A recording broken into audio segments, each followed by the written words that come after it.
I don't think anyone would ever question occupational therapists' commitment to evidence-based practice. It's embedded in our code of ethics, and if you speak to anybody, they would want to be using evidence to support what they were doing. The challenge comes in that the amount of evidence we have in terms of written publications is actually quite limited. So there's a real disparity between what we aspire to do as occupational therapists and the actual evidence we have to support the work that we're doing. Now, you could argue that it means that we're not really committed to evidence-based practice, but actually the work is being done. If you look at any conference programme for occupational therapy, there are numerous papers being presented showing that we are innovating, evaluating and researching our work. In fact, some conferences are so overwhelmed with high quality abstracts, they've actually had to sort of rethink how they go about organising their conference programmes. So using innovative ways of helping people to present their work so that more work can be presented. So there seems to be a disparity between presenting at conference and then turning those papers into written publications. And unfortunately, it is our written outputs that are used in guidelines and evaluated in systematic reviews that actually help to contribute to the evidence base. Now, when you ask people why this is the case, most people will cite time, and actually almost with any task that we look at, time will usually be cited as the greatest barrier. And I've recently had cause to go through the different publications I've written in my career. And one of the first publications I was involved with was about barriers to research utilisation. And at that point, people were saying time was the greatest barrier. So we know that people experience barriers to this. So what this masterclass is about is actually helping you to focus on how you can make writing part of your working life. Before I start, I really want to clarify what the masterclass is about. So the Elizabeth Casson Trust invited me to do this, not to talk about writing. And the reason why they don't want me to talk about the process of writing is because there is already a really fantastic masterclass on that. So Professor Annie Turner has done her masterclass called Write, Off You Go. And if you're interested in how you structure writing, how you go about creating a draft, right through to publication, I would really recommend this masterclass to you. What we're about here is how you build writing into your working life. This masterclass is to support you to become a productive writer. And if you are already reasonably productive, to think about how you could become a more productive writer. What I also want to do before I start is to acknowledge Professor Rowena Murray, who has written extensively on writing for publication and particularly on strategies to support people in academia and professionals working in health and social care. So I have drawn on a lot of her work in preparing this masterclass. I just wanted to acknowledge that before we started. So, it's really important that we acknowledge that writing is hard. I'm not trying to present this class to say, oh, anybody could do writing, it's really easy. We do know that it's hard and it would be wrong to pretend otherwise. But this is why we need to develop strategies to become more productive. If we approach writing in a different way, we would actually make life a lot easier for ourselves. And when I say it's hard, it's not hard because we're occupational therapists. Writing is just hard. Even novelists will say that they find writing hard.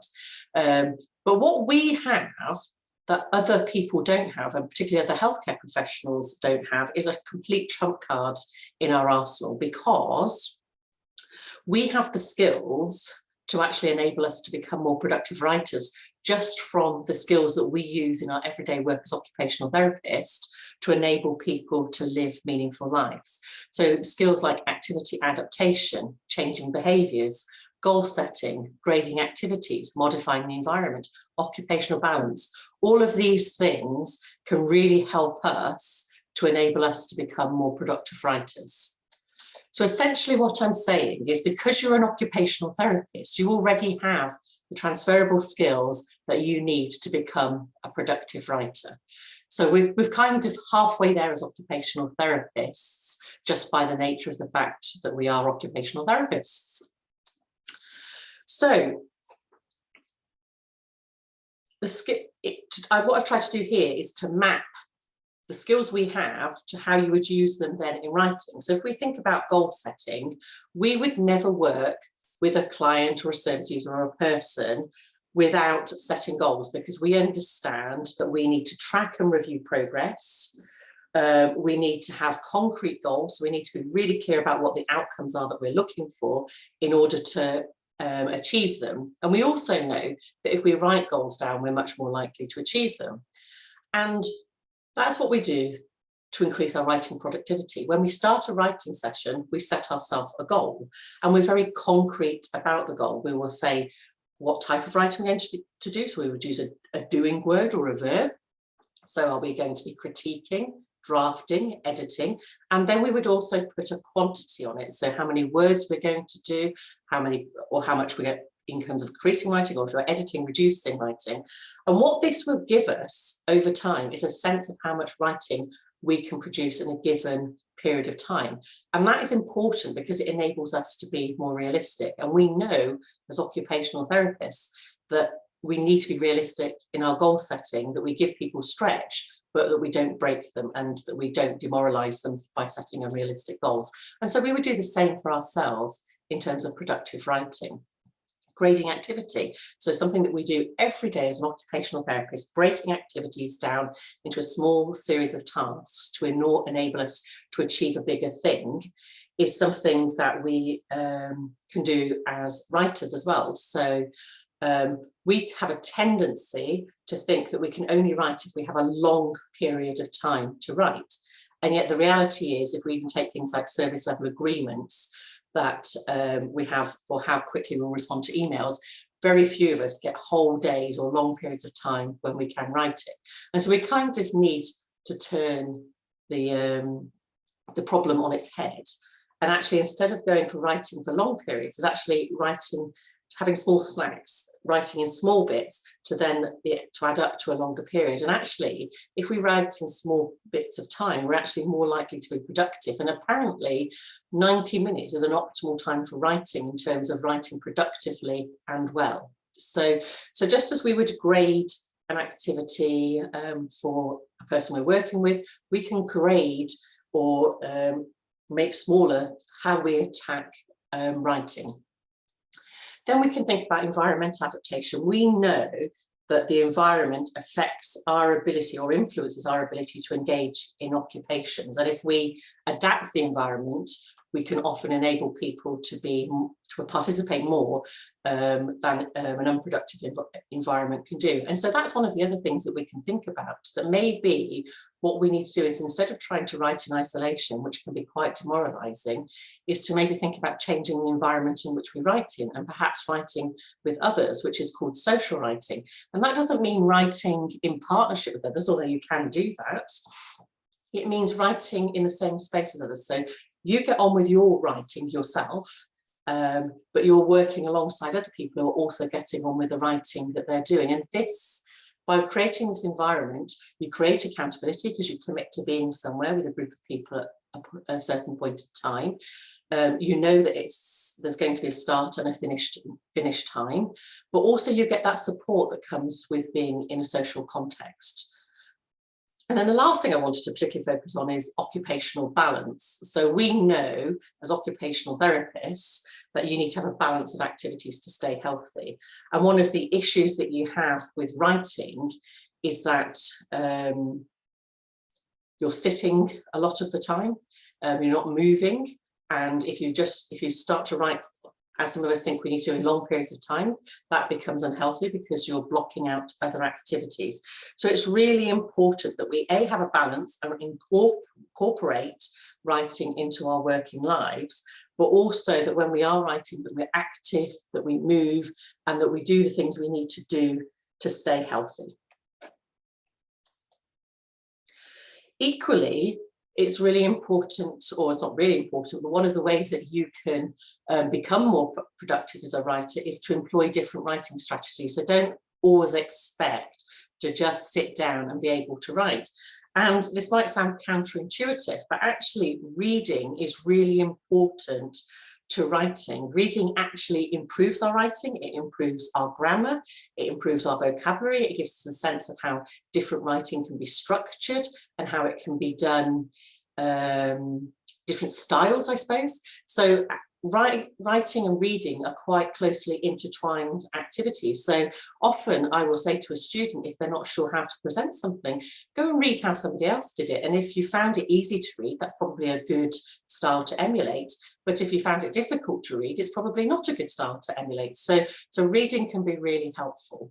And I suppose what this whole presentation has kind of been about, which again is really resonant with us as occupational therapists, is that we need to develop good habits. So we need to build bits of writing into our everyday routines. And whilst most of us couldn't possibly put whole days to write into our diary, and I work in a university, I am an academic, and yet I would say it is almost impossible to have a day just to write, just with all the other competing things that I can do. But what I can do is put time into my diary in small blocks where that is much more realistic. And Martin Amis, who, I mean, I don't know when I read this, but I think it was decades ago, said, if you want to write, you have to write. So we need to give ourselves the opportunity to write in order to write. The more we do that, so I think he also said the reason why you have to write is because work builds muscles for work. So the more you write, the easier writing is to do, the more you'll be able to do it. And actually, that's one of the things that Rowena Murray says about the snack writing, is that as we get better at writing in short bursts, so these little 90 minutes, it means that if somebody just suddenly cancels us as an appointment, we can quickly pick up some writing, do it in that short period of time when we would have had another appointment, because we have become skilled at writing in short bursts. So the more you do of this, the better you will get at it. And if you get into the habit of always putting it into your diary, it will start to become second nature that you're always doing a little bit of writing throughout your working week. There are also lots of formal writing exercises. So I've got two examples here, but there are whole books, and Rowena Murray's written different books to support writing. So for writing for academic journals, writing for PhDs, that have lots and lots of exercises in them. So I really advise you to read round if you are stuck with writing and you want some inspiration. But to just focus on these two examples for now. One is free writing, and this is particularly helpful if you just can't get started, you're experiencing writer's block, or you're just maybe just not that motivated because it's a wet Monday morning, it's the only time you've got, but it's not what you're in the mood for.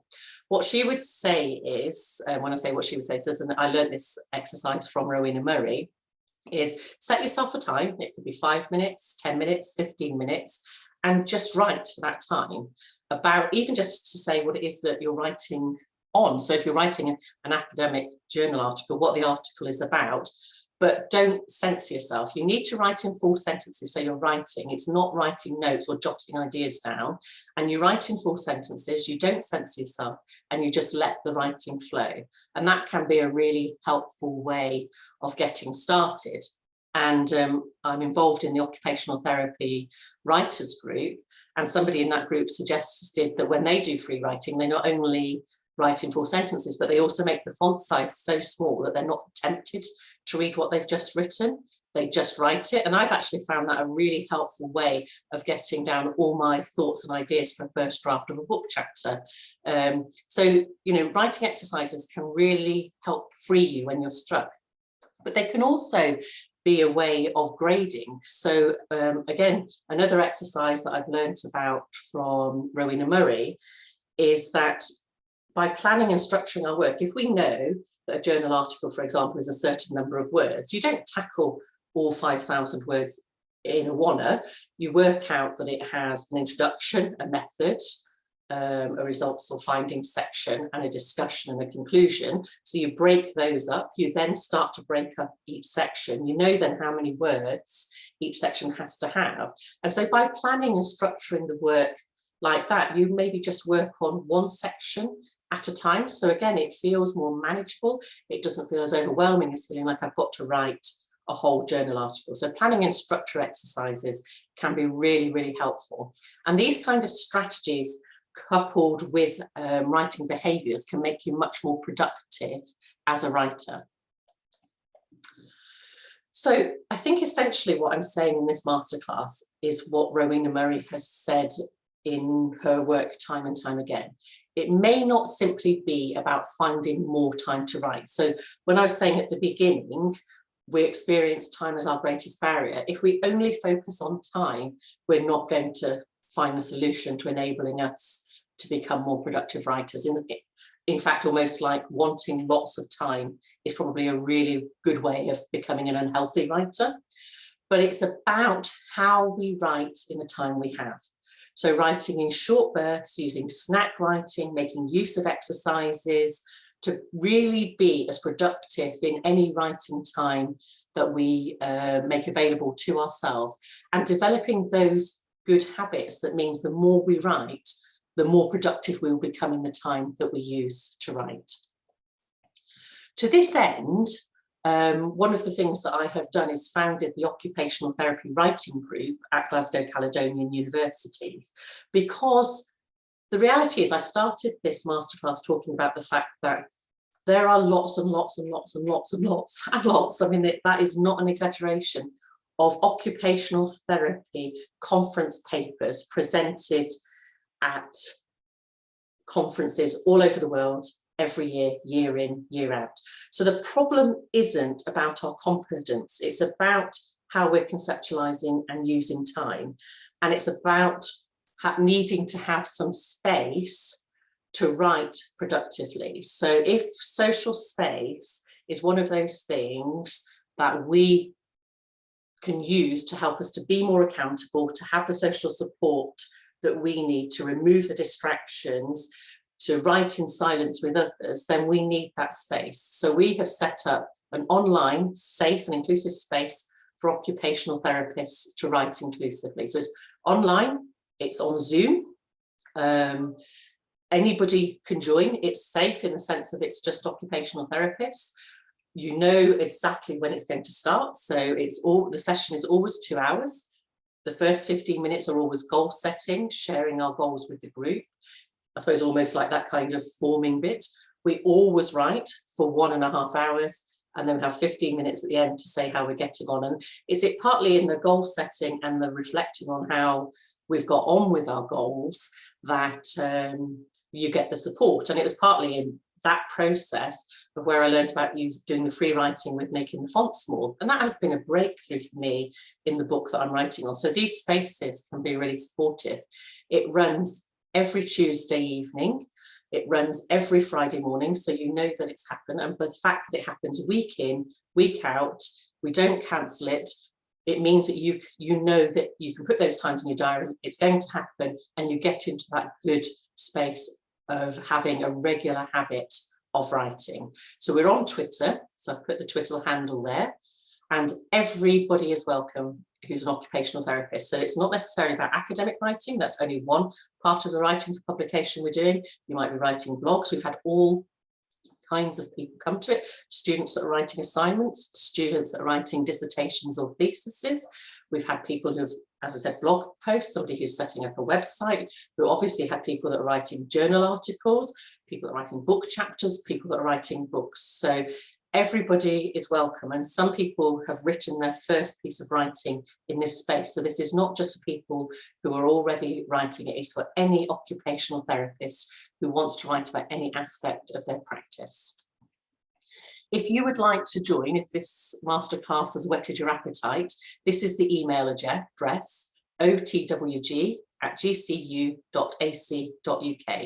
If you send an email to them, they will send you the joining details and the Zoom link, and you will be very welcome to come at any point. And I suppose the other thing to say is, just because it runs twice a week, one of them is in core business time, so it's 9 to 11 on a Friday.